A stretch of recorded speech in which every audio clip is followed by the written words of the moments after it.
तो आज हम पढ़ने वाले हैं गैमेटोजेनेसिस, यानी मनुष्य में गैमीट्स यानी युग्मकों का निर्माण कैसे होता है। शुरू करते हैं।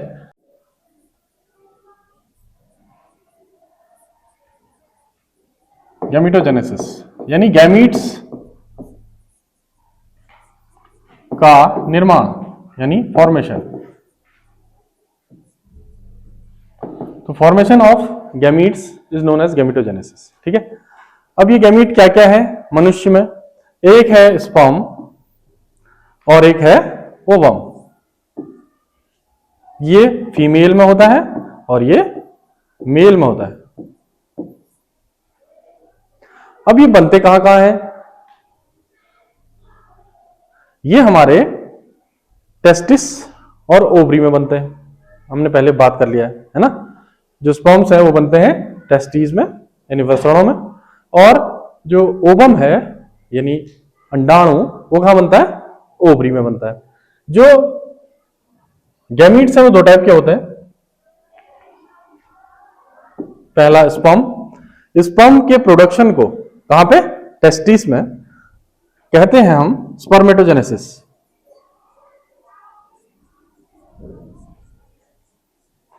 तो फर्स्ट टाइप का गैमेटोजेनेसिस हो गया स्पर्मेटोजेनेसिस। और दूसरा एग का निर्माण कहां? ओवरीज में, उसे हम कहेंगे oogenesis। तो एक एक करके हम इन दोनों को पढ़ेंगे, पहले स्पर्मेटोजेनेसिस और फिर oogenesis। आज हम डिस्कस करने वाले हैं स्पर्मेटोजेनेसिस के बारे में।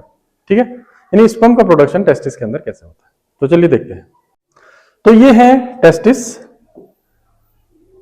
और ये इसका इंटरनल स्ट्रक्चर टेस्टिस का। ठीक है, और यहां पर बनेगा स्पर्म और इसको बोलेंगे हम स्पर्मेटोजेनेसिस। उसकी प्रोसेस और डिटेल में जाके देखते हैं। ये है डायग्राम टेस्टिस के टीएस का। ठीक है, जिसको हमने डिस्कस किया था थोड़ा सा पहले। तो ये इंटरस्टिशियल सेल्स हैं और यहां पर ये स्पर्मेटोगोनियम है जिनका डिवीजन होगा, और ये डिवाइड हो के प्राइमरी स्पर्मेटोसाइट, ये जो है प्राइमरी स्पर्मेटोसाइट्स हैं, फिर सेकेंडरी स्पर्मेटोसाइट्स, ये देखिए, यानी नीचे से ऊपर की तरफ डिवाइड होते होते ये विकसित होते होते आगे बढ़ रहा है, और लास्ट में ये बनेंगे। पहले इन्हें स्पर्मेटिड बोला है, फिर इसे स्पर्मेटोजोआ बोला है। तो स्पर्मेटोजोआ ही क्या है? स्पर्म्स है। तो देखते हैं आइए कि ये पूरी प्रोसेस आगे कैसे बढ़ती है और इसमें कौन कौन से डिवीजन होते हैं किन किन स्टेप्स में। तो यहां पे जो आप ये डायग्राम देख रहे हैं, इस तरफ है स्पर्मेटोजेनेसिस, ये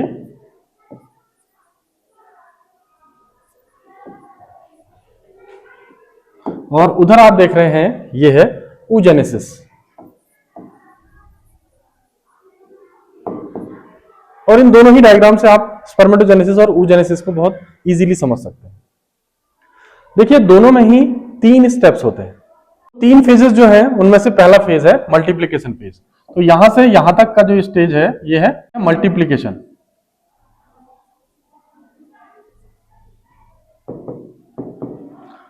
और इसमें भी ये मल्टीप्लिकेशन फेज है। यहां पर क्या हो रहा है? माइटोसिस हो रही है तेजी से और नंबर्स में इंक्रीज हो रहा है। 1 2 2 4 4 8 8 24 ऐसे बढ़ते जाएंगे बढ़ते जाएंगे बढ़ते जाएंगे। कौन? यहां पर स्पर्मेटोगोनिया, एक सिंगल स्पर्मेटोगोनिया बहुत सारे प्राइमरी स्पर्मेटोसाइट्स बनाएगा, यानी मल्टीप्लाई होगा ये स्पर्मेटोगोनिया। ठीक हो गया। और यहां पर जो oogonia है ये मल्टीप्लाई होगा माइटोसिस से और बहुत सारे प्राइमरी oocyte बनाएगा। ये सब है प्राइमरी oocyte। ठीक है, वहां एग बनेगा और यहां स्पर्म्स। लेकिन ये प्रोसेस में फर्स्ट स्टेप है मल्टीप्लिकेशन फेज। दूसरा ग्रोथ फेज। ग्रोथ फेज यहां से यहां तक और इसमें यहां से यहां तक, ये जो सेकेंडरी oocyte बन रहा है यहां तक। ठीक है, और यहां पर सेकेंडरी स्पर्मेटोसाइट बनने तक ये हो रहा है ग्रोथ फेज। ठीक हो गया। तो इसमें माइटोसिस नहीं होगा, इसमें होगा मियोसिस। पहले स्टेप में तो हो रहा था मल्टीप्लिकेशन में माइटोसिस, और यहां पर क्या होगा? मियोसिस। मियोसिस में रिडक्शन होगा, यानी हाफ क्रोमोसोम नंबर बन जाएंगे, आधे गुणसूत्र रह जाएंगे। समझ रहे? जैसे यहां पे लिखा हुआ देखो 46 गुणसूत्र 46। कहां तक? मल्टीप्लिकेशन फेज तक, यहां तक 46 क्रोमोसोम ही रहेंगे। लेकिन इसके आगे जब मियोसिस फर्स्ट और मियोसिस सेकेंड होगा तो यहां पर फर्स्ट होने के बाद ही 23 रह जाएंगे, इसके बाद सब 23 आधे गुणसूत्र रह गए ना, तो यहां पर ये 2n नंबर कहलाएगा, लेकिन यहां n नंबर है, हाफ हो गए, आधे हो गए, 2n का n ही रह गया, समझे, इसलिए इसे मियोसिस बोलते हैं। और फर्स्ट मियोटिक डिवीजन में 1 से 2 बनेंगे सेकेंडरी स्पर्मेटोसाइट्स, और फिर 2 से 4 बनेंगे यहां सेकेंड मियोटिक डिवीजन। ठीक है, तो यहां पर क्या बने 4, 1 2 3 4, ये 4 बने स्पर्मेटिड्स। ठीक है, तो एक स्पर्मेटोगोनिया से 4 स्पर्मेटिड्स यहां पर बन गए। इसके बाद शुरू होगी मैच्योरेशन फेज।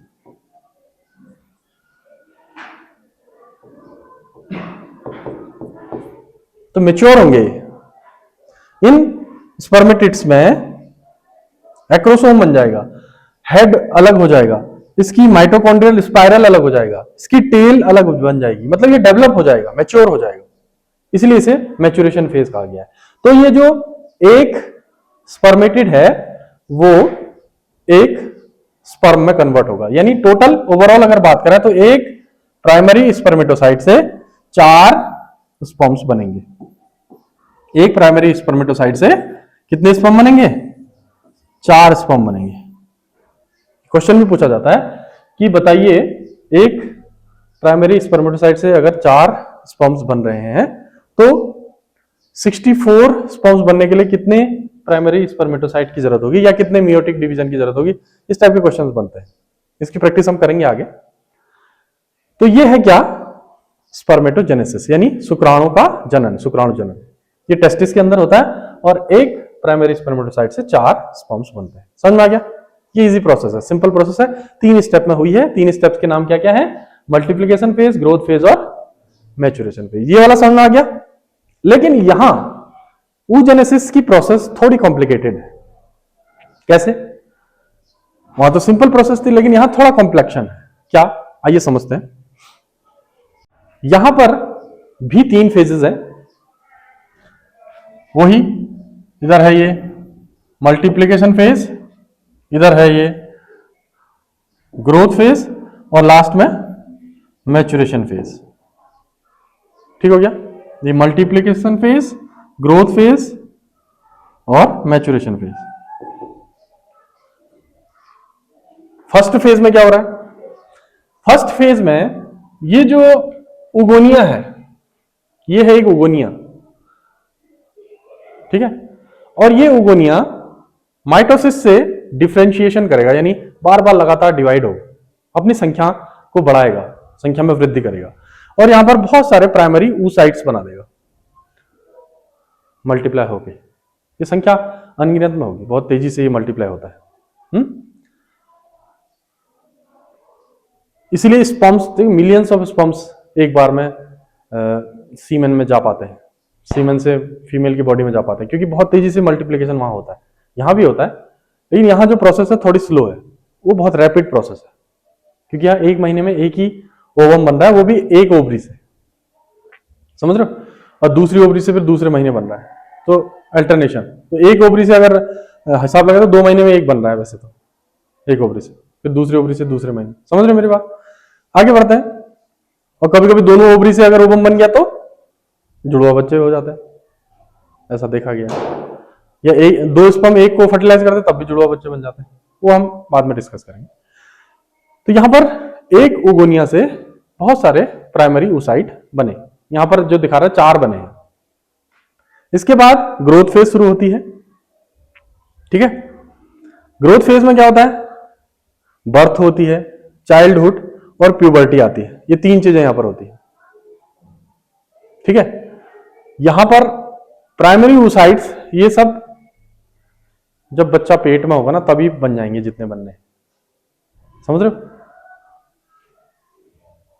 और यहां भी वही बात है, प्राइमरी स्पर्मेटोसाइट्स यहां भी पैदा होने से पहले ये हो गए हैं। तो ये रेड कलर का जो हिस्सा देख रहे हैं आप, ये पैदा होने से पहले ही हो चुका है बच्चे का।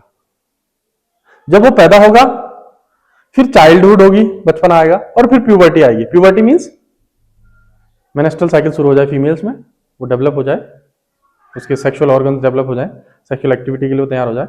और मेल्स में भी यही बात है, उनमें भी स्पर्म्स बनना शुरू हो जाए और वो भी सेक्सुअल एक्टिविटी के लिए मैच्योर हो जाए। 21 साल और 18 साल जो गवर्नमेंट ने डिसाइड किया हुआ बायोलॉजिकली, वो बायोलॉजिकली अलग भी हो सकती है लेकिन वो गवर्नमेंट ऑफिशियल है। तो ये जो प्यूबर्टी है उसके बाद क्या होता है, फिर धीरे धीरे ये जो प्राइमरी oocytes हैं ये डिवाइड होते हैं और सेकेंडरी oocytes बनाते हैं और फर्स्ट पोलर बॉडी बनाते हैं। यानी एक प्राइमरी oocyte डिवाइड होगा, एक तो बनाएगा फर्स्ट पोलर बॉडी और दूसरा सेकेंडरी oocyte। ये फर्स्ट पोलर बॉडी किसी काम की नहीं है, ये धीरे धीरे डिसॉल्व हो जाती है, डिसइंटीग्रेट हो जाती है, समाप्त हो जाती है। दूसरा ये जो सेकेंडरी oocyte है ये इंपॉर्टेंट है, इसमें से एक तो बनेगी secondary polar body, second polar body जिसका फिर से कोई काम नहीं, ये भी लॉस्ट हो जाएगी। ये दोनों धीरे धीरे किसी काम की नहीं रहेंगी, समझ रहे हो। लेकिन यहां पर जो ये ओवम बना वो इससे बना, सेकेंडरी oocyte का जब डिवीजन होगा तो एक सेकेंड पोलर बॉडी बनेगी और एक ओवम बनेगा।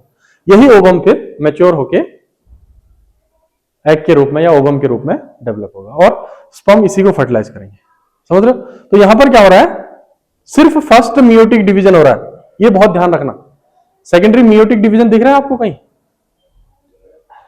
वहां तो फर्स्ट मियोटिक डिवीजन भी हुआ, सेकंड मियोटिक डिवीजन भी हुआ, यहां पर लिखा हुआ ना मियोसिस फर्स्ट मियोसिस सेकंड, दोनों हो गए और स्पर्म बन गए। वहां बहुत सिंपल प्रोसेस है, लड़के इसलिए बड़े सिंपल से होते, लड़कियां इसलिए कॉम्प्लिकेटेड होती है।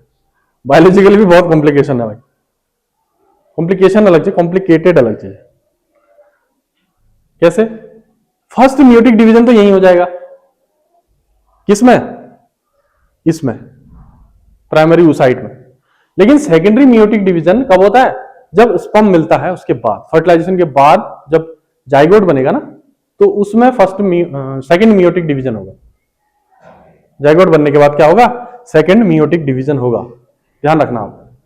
उसी सेकेंड मियोटिक डिवीजन में कभी कभी गड़बड़ियां होती है तो उससे भी जुड़वा बच्चे या जुड़े हुए बच्चे पैदा हो जाते हैं, समझ रहे हो। सही से अगर डिवाइड ना हो तो वो सेकेंडरी मियोटिक डिवीजन, तो जुड़वा बच्चे बनने के 3 कारण हो सकते हैं। दोनों ओवरीज से एग निकले, दोनों फर्टिलाइज हो जाए, या एक ओवम को 2 स्पर्म्स फर्टिलाइज कर दें, या जो ये सेकेंडरी मियोटिक डिवीजन है, फर्स्ट तो यहां हो गया महिला के ही नॉर्मल फर्स्ट oocyte में ही, जिससे सेकेंडरी oocyte और ओवम बना, है ना। और ये ओवम क्या है, सिर्फ फर्स्ट मियोटिक डिवीजन का नतीजा है। सेकेंड मियोटिक डिवीजन इसके फर्टिलाइजेशन के बाद बनेगा, जब जाइगोट बनेगा और उसमें फिर ब्लास्टुला गैस्ट्रुला स्टेज आने वाली होती है ना, मतलब वो सेल्स डिवाइड होते होते होते ब्लास्टुला फिर गैस्ट्रुला, पहले मोरुला फिर ब्लास्टुला फिर गैस्ट्रुला, ऐसी स्टेजेस आती हैं। तो तब सेल डिवीजन के दौरान, जाइगोट के डेवलपमेंट के दौरान सेकेंड मियोटिक डिवीजन होगा। अब समझ में आया, तो ये याद रखना। तो ये कुछ अंतर है स्पर्मेटोजेनेसिस और oogenesis में। क्या डिफरेंस लगा आपको इसमें, बताइए। स्पर्मेटोजेनेसिस और oogenesis में क्या क्या डिफरेंस है, जोर से बताइए। पहला, इसमें सिर्फ फर्स्ट मियोटिक डिवीजन हो रहा है और सेकंड मियोटिक डिवीजन हो रहा है, दोनों हो रहे हैं इसमें। स्पर्मेटोजेनेसिस में क्या हो रहा है, फर्स्ट मियोटिक डिवीजन भी हो रहा है और सेकंड मियोटिक डिवीजन भी, लेकिन oogenesis में सिर्फ फर्स्ट मियोटिक डिवीजन हो रहा है। और क्या अंतर लग रहा है आपको, एक प्राइमरी स्पर्मेटोसाइट से 4 स्पर्म्स बन रहे हैं, लेकिन यहां एक प्राइमरी oocyte से सिर्फ एक ही ओवम बनेगा और सारी पोलर बॉडीज बनेंगी जो किसी काम की नहीं, ठीक है। और कोई अंतर है, ये जो स्पर्म्स है ये मोटाइल होते हैं, मूव कर सकते हैं, ये नहीं, स्टेराइल होते हैं, एक ही जगह स्थिर रहेंगे ओवम, ठीक है। उनको फेलोपियन ट्यूब की जो सीलिया होते हैं, छोटे छोटे हेयर लाइक स्ट्रक्चर्स, वो मूव करवाते हैं, ठीक हो गया। और ये मिलियंस ऑफ स्पर्म्स बनाएगा, बहुत तेज प्रक्रिया है, एक ही दिन में कितने सारे बन जाएंगे स्पर्म्स, लेकिन ये बहुत स्लो प्रोसेस है, 28 दिन में एक ओवम बनता है, समझ में आया। तो ये जो 2 अंतर है स्पर्मेटोजेनेसिस और oogenesis में, ये आपको पता चल गया, क्लियर। आगे बढ़ते हैं। देखिए ये डायग्राम मैं बार बार दिखा रहा हूं आपको क्योंकि ये बहुत इंपॉर्टेंट डायग्राम है। ये है स्पर्मेटोजेनेसिस की प्रोसेस, ठीक है। जैसा हमने अभी देखा मल्टीप्लिकेशन फेज, ग्रोथ फेज और मैच्योरेशन फेज में जो अलग अलग स्टेप्स थे वो यही थे, primary spermatocyte, secondary spermatocyte, spermatid, spermatozoa यानी स्पर्म, यही स्पर्मेटोजोआ स्पर्म है। समझ में आया? तो ऐसे ये विभाजन होता रहता है, डेवलपमेंट होता रहता है स्पर्म्स का, और वो फिर इंटरस्टिशियल सेल, सार्टोली सेल्स की मदद से वो नरिशमेंट लेता है, और इंटरस्टिशियल सेल से फिर वो, और बीच की गैप से वो बाहर जाता है, और वो फिर रे टेस्टिस, वासा फ्रेंसिया, फिर एपिडिडाइमिस, फिर वास डिफरेंस, और फिर सेमिनल वेसिकल तक पहुंचता है। समझ में आया? और सीमेन के साथ वजाइना के अंदर जाता है स्पर्म। समझ में आया? तो ये है प्रोसेस स्पर्मेटोजेनेसिस की। इसका प्रोडक्ट क्या है? इसका प्रोडक्ट है ये एक स्पर्म। और ये कैसा दिखता है आइए देखते हैं। अब स्पर्म का स्ट्रक्चर कैसा होता है, तो इस डायग्राम में आप देख रहे हैं एक स्पर्म जो स्पर्मेटोजेनेसिस का रिजल्ट है। ये एक बहुत इंपॉर्टेंट गैमीट है, क्योंकि इसने ट्रेवल करना होता है वजाइना से लेकर फेलोपियन ट्यूब तक, जो कि एक बहुत लंबा रास्ता है इसके लिए, और मिलियंस ऑफ स्पर्म्स इसके कंपटीशन में है। आप लोग बहुत लकी हैं जो इस कंपटीशन को जीतकर आ चुके हैं। ठीक है, तो जो सुपर स्पर्म्स होंगे या बहुत एक्टिव स्पर्म्स होंगे वही वहां तक पहुंच पाएंगे। उसने वजाइना की एसिडिटी को समाप्त करना है, सबसे पहले उससे बचना है, प्लस दूसरे कंपटीशन से बचना है, और सबसे पहले वहां पहुंचना है। ठीक है, उसके साथ साथ इसमें इतनी क्वालिटी, इतनी पावर होनी चाहिए कि ये फर्टिलाइज कर सके एग को, एग के अंदर प्रवेश कर सके। कैसे करेगा अभी बताते हैं। तो सबसे पहले इसके स्ट्रक्चर को देख लेते हैं। देखिए, स्पर्म का जो टिप है यहां से लेकर टेल तक, इसको अलग अलग रीजन्स में बांटा गया। इसे 4 मेन पार्ट में बांटा गया: हेड, नेक, मिडिल पीस और टेल। ठीक है, सबसे पहले हेड की बात कर लेते हैं। देखिए, हेड में सबसे ऊपर ये हिस्सा जो है ये है एक्रोसोम। एक्रोसोम, यहां पर प्रोटीन डाइजेस्टिव एंजाइम्स पाए जाते हैं, जिसे हम बोलते हैं proteolytic enzyme. Proteo means proteo, LYTIC, lytic. देखिए, बायोलॉजी में जो इंग्लिश में नाम होते हैं उनको तोड़ के आप उसका मीनिंग समझ सकते हैं, टर्मिनोलॉजी बोलते हैं इसे। प्रोटियो मींस प्रोटीन,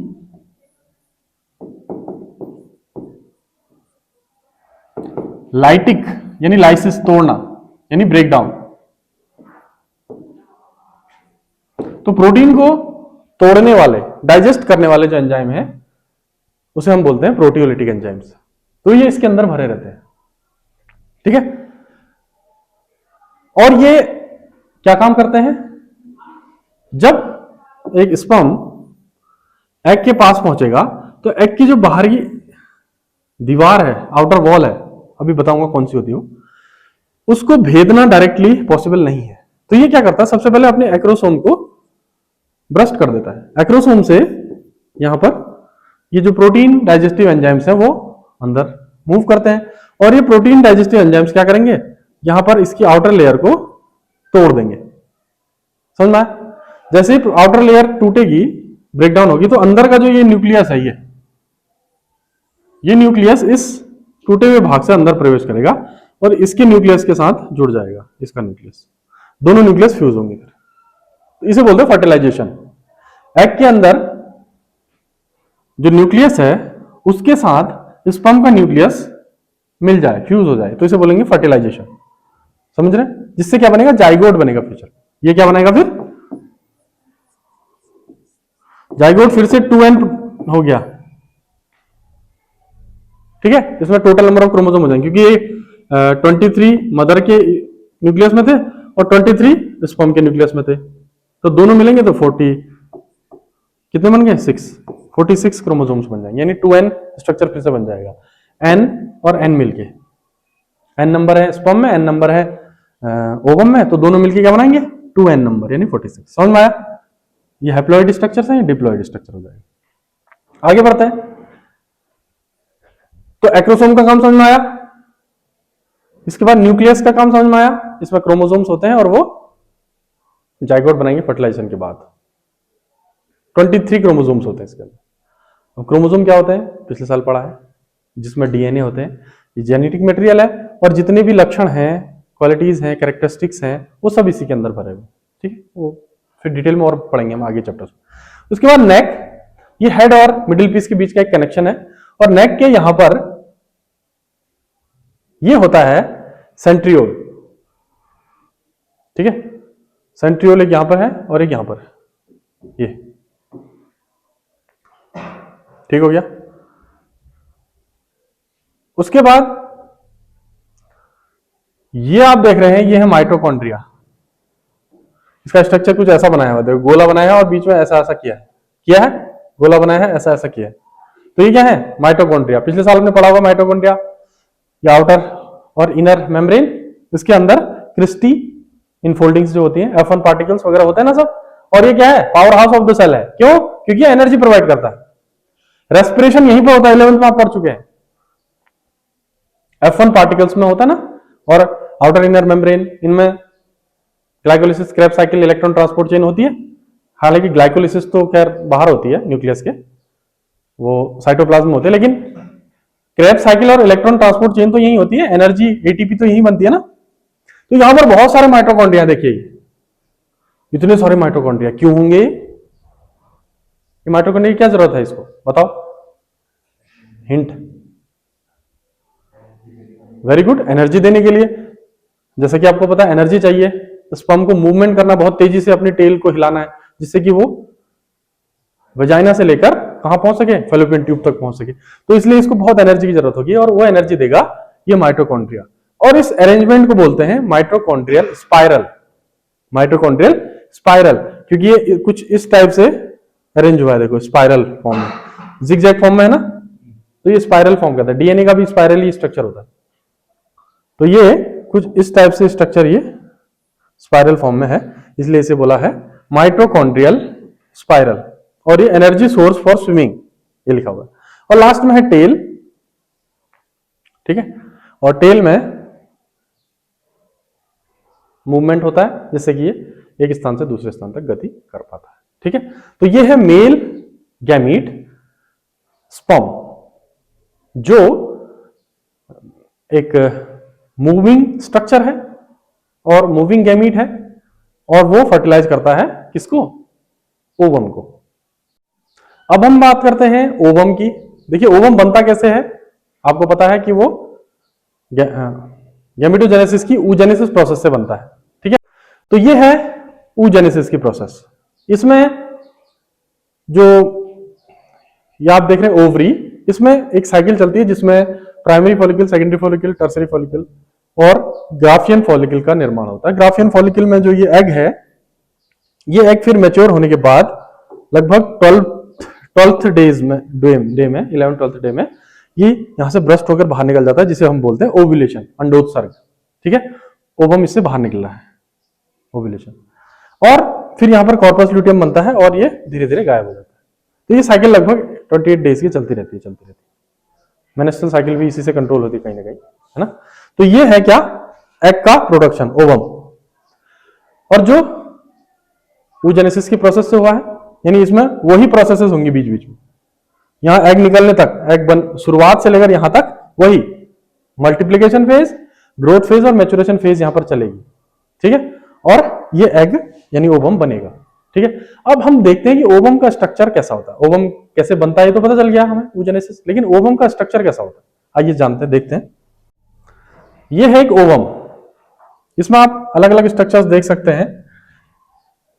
इसमें सबसे बाहर जो ये जो स्ट्रक्चर्स देख रहे हैं आप, ये है सेल्स ऑफ कोरोना रेडिएटा। तो सबसे बाहर क्या है, कोरोना रेडिएटा, ठीक है। उसके बाद ये बीच की जो लेयर है, ये वाली, ये है जूना पेल्यूसिडा, ठीक है। उसके अंदर ये जो गुलाबी वाली लेयर है, ये क्या है, पेरीवाइटेलाइन स्पेस लिखा हुआ है, पेरीवाइटेलाइन। और उसके अंदर है फिर ये न्यूक्लियस इसका, ठीक हो गया, जिसके अंदर 23 क्रोमोसोम्स होंगे। अब होता क्या है, फर्टिलाइजेशन के दौरान बहुत सारे स्पर्म्स आने की कोशिश करते हैं अंत तक, लेकिन सबसे पहले जो पहुंच गया, सबसे पहले इन तीनों में से कौन पहुंच चुका है, ये वाला पहुंच चुका है ना।